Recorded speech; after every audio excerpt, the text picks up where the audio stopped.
Teori kebungkaman atau Mute Group Theory berasal dari seorang antropolog sosial yaitu Edwin Adener dan Shirley Adener yang fokus pada hierarki dan struktur sosial. Edwin Adener menekankan bahwa kelompok yang berada pada posisi hierarki sosial menentukan sistem komunikasi budayanya. Kelompok dengan kekuasaan kecil seperti perempuan, orang miskin, dan orang dengan kulit berwarna harus mengikuti sistem komunikasi yang kelompok dominan terapkan.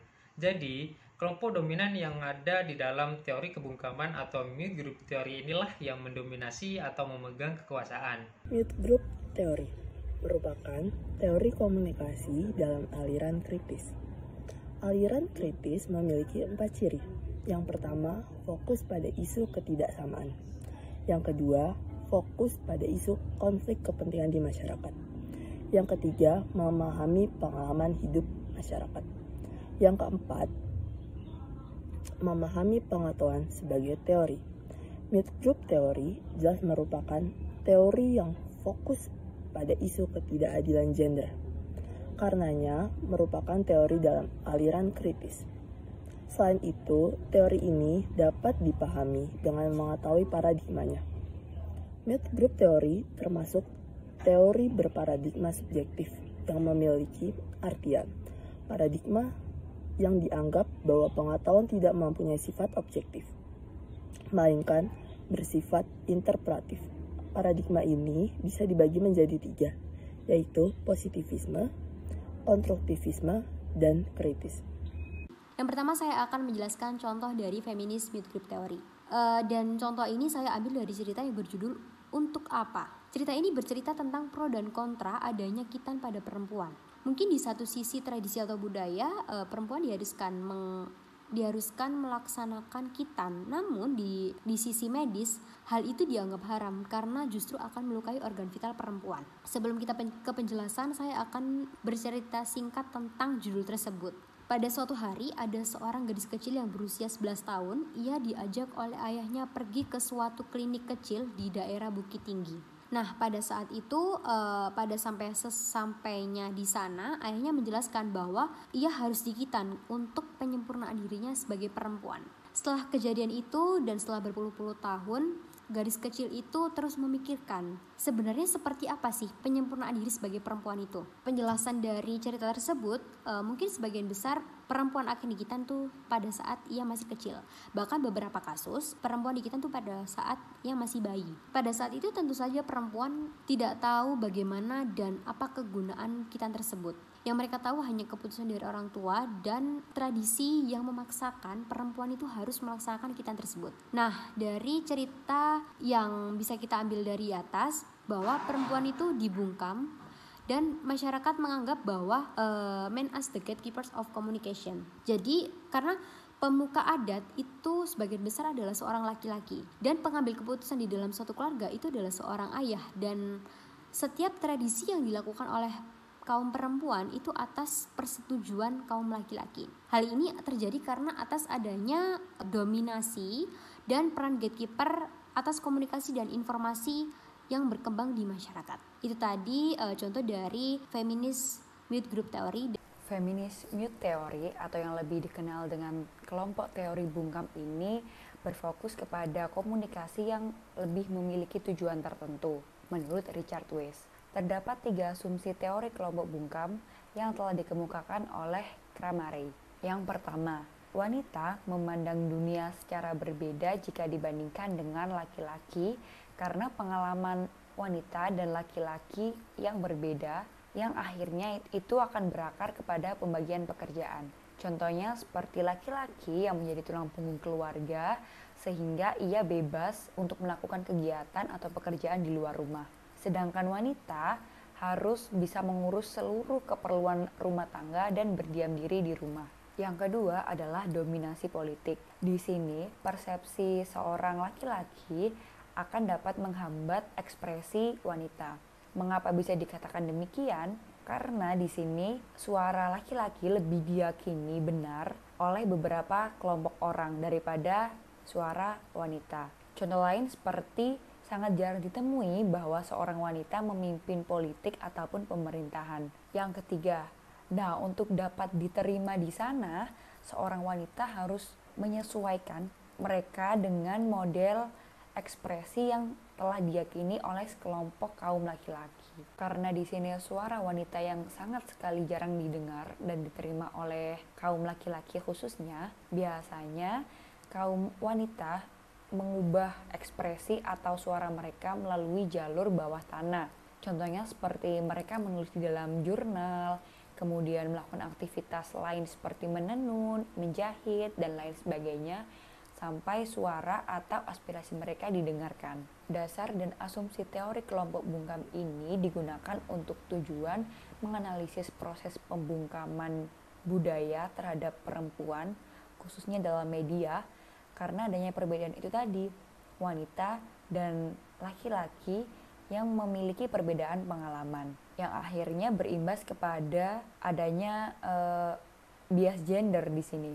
Dan teori kelompok bungkam ini biasanya terjadi kepada wanita yang tidak bisa mengalami atau menyesuaikan diri terhadap perubahan, dan terjadi kepada wanita yang tidak dapat memperjuangkan emansipasi wanita. Penerapan teori kelompok bungkam sendiri berfokus kepada wanita yang di sini berperan sebagai kelompok yang bisu. Tetapi tidak hanya berfokus kepada itu saja, namun di sini adalah kelompok yang tidak dominan atau minoritas atau kelompok marginal. Dan di sini kelompok yang tidak dominan itu tadi akan kalah atau ibaratnya ditindas oleh kelompok yang dominan di atas segala kekuasaannya. Dalam meletakkan fokus permasalahan, di sini wanita dan laki-laki perlu adanya klasifikasi istilah, jenis kelamin, dan juga gender. Karena jenis kelamin dan juga gender di sini sangat berpengaruh terhadap klasifikasi struktur kelompok di dalam masyarakat. Oke, saya akan membahas tentang sejarah dari standpoint theory. Teori ini dikembangkan oleh Nancy Hartog. Standpoint theory berawal pada tahun 1807. Filsuf dari Jerman yang bernama George Wilhelm Friedrich Hegel menyatakan bahwa adanya perbedaan sudut pandang dalam peran masing-masing, dikarenakan pekerjaan adalah salah satu faktor yang mempengaruhi perbedaan cara berpikir. Karl Marx pun menyetujui dan membenarkan bahwa posisi para pekerja dapat membentuk cara berpikir mereka dan juga menentukan kekayaan intelektual yang harus mereka miliki. Nancy Hartog menggunakan ide-ide dari Hegel dan Karl Marx untuk kemudian mengadaptasikan standpoint theory untuk menguji antara wanita dan pria. Dengan ide inilah pada tahun 1983 Hartog mempublikasikan The Feminist Standpoint yang berjudul Developing the Ground for a Especially Feminist Historical Materialism. Hartog tertarik dengan debat mengenai feminisme dan marxisme yang berkembang pada tahun 1970 dan di awal 1980. Debat ini terfokuskan pada ketiadaan isu-isu perempuan pada teori-teori Marxis. Ketertarikan Hartog adalah pada upaya untuk menghadirkan wanita pada teori Marx dan untuk membentuk teori feminis Marxis. Hartog mengembangkan teori yang dibuat oleh Marx. Jadi tidak hanya melihat dari peran pria dan kapitalisme saja, melainkan juga mengaitkan semua aktivitas manusia. Ada juga dalam teori ini beberapa asumsi dari standpoint teori ini. Ada 4 asumsinya. Asumsi yang pertama memberikan gagasan bahwa lokasi individu, struktur kelas dapat membentuk dan membatasi pemahaman mereka mengenai hubungan sosial. Untuk asumsi yang kedua, standpoint theory berpendapat bahwa semua sudut pandang adalah memihak. Namun, kelompok superior dapat merugikan mereka yang berada pada posisi subordinat. Untuk asumsi yang ketiga, menyatakan bahwa kelompok superior dapat menyusun kehidupan untuk menghilangkan pilihan-pilihan dari kelompok subordinat. Dan asumsi yang terakhir, yaitu asumsi yang keempat, menyatakan bahwa kelompok subordinat harus mengupayakan dengan keras menyuarakan pandangan mereka pada kehidupan sosial ini. Yang kedua, teori standpoint, atau disebut juga sebagai teori sikap, merupakan sebuah teori yang dapat mengubah kekuasaan seseorang melalui kewenangan suara pribadi individu. Teori standpoint pertama kali dipelopori oleh filsuf Jerman bernama Georg Wilhelm Friedrich Hegel pada tahun 1807. Ia mengemukakan bahwa teori ini membahas tentang hubungan antara tuan dan budak. Walaupun tuan dan budak hidup dalam ruang lingkup yang sama, tetapi mereka memiliki pengetahuan dan pengalaman yang berbeda. Hal tersebut disebabkan karena posisi mereka berbeda dalam kehidupan sosial. Kemudian, teori ini dikembangkan oleh Nancy Hartsock. Ia mengembangkan teori yang memiliki pandangan tentang hubungan antara pria dan wanita. Dan selanjutnya saya akan menjelaskan tentang feminist standpoint theory. Anggap saja, sebut saja ini adalah si A. Si A adalah seorang mahasiswa. Si A mengikuti salah satu organisasi di kampus.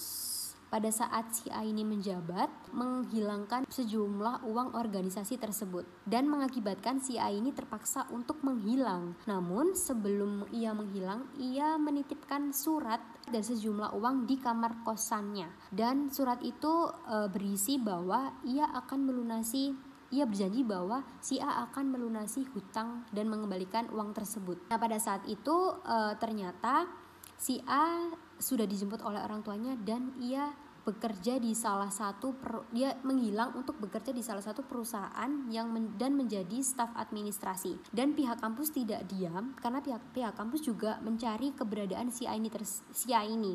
Dan akhirnya pihak kampus mendapatkan info bahwa si A ini sedang berada di sebuah apartemen dan bekerja di salah satu perusahaan dengan jabatan staf administrasi. Setelah itu, kejadian itu sempat viral dan dikutip di salah satu media berita di Instagram. Setelah berita itu muncul di Instagram, warganet itu menyampaikan opini-opini mereka. Pada saat itu, anggap saja ada dua warganet yang setuju dan tidak setuju. Warganet pertama itu menganggap bahwa apa yang dilakukan dari si A ini termasuk perbuatan yang tidak bertanggung jawab dan justru melarikan diri atas perbuatannya. Namun warganet yang kedua itu memberikan simpati dan menganggap bahwa mungkin si A melakukan hal tersebut untuk melunasi hutang-hutang dan tidak mau memberatkan orang tuanya. Nah, penyebab adanya perbedaan pada sudut warganet yaitu perbedaan pengetahuan yang mereka dapat, seperti banyak atau tidaknya sumber berita yang mereka baca. Apakah mereka hanya mendapatkan informasi secara mendalam atau hanya sekedar saja? Terima kasih. Sandra Harding menambahkan bahwa yang menjadi dasar dalam feminist standpoint teori ini bukan lagi adanya perbedaan pengalaman antara wanita dan laki-laki, melainkan pandangan dari kehidupan wanita. Perspektif dari kelompok yang termarginalkan ini dapat menjadi sebuah langkah awal untuk mengetahui visi mereka. Feminist standpoint teori ini intinya adalah cara bagaimana wanita dapat mengemukakan pendapatnya melalui cerita yang sesuai dengan interpretasi dan pengalaman mereka.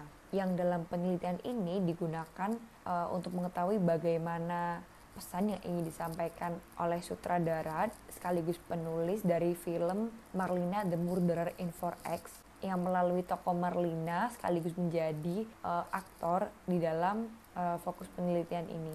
Feminist standpoint teori ini memiliki tujuan dapat meningkatkan hubungan baik timbal balik dari sama-sama pelaku komunikasi tersebut. Karena di sini komunikasi mampu membentuk sebuah sudut pandang dari apa yang telah dialami di lingkungan mereka masing-masing melalui interaksi tadi. Dan melalui komunikasi maka dapat tersampaikan maksud dan juga sekaligus standpoint atau sudut pandang lebih jauh lagi. Dan komunikasi juga dapat menjadi sebuah sarana perubahan ke arah yang lebih baik lagi. Dan menurut Julia Wood di dalam buku West and Turner, komunikasi di sini menjadi legitimasi untuk menyuarakan sudut pandang kaum wanita. Dan komunikasi sendiri menjadi akar dari semua konsep di dalam teori feminist standpoint ini.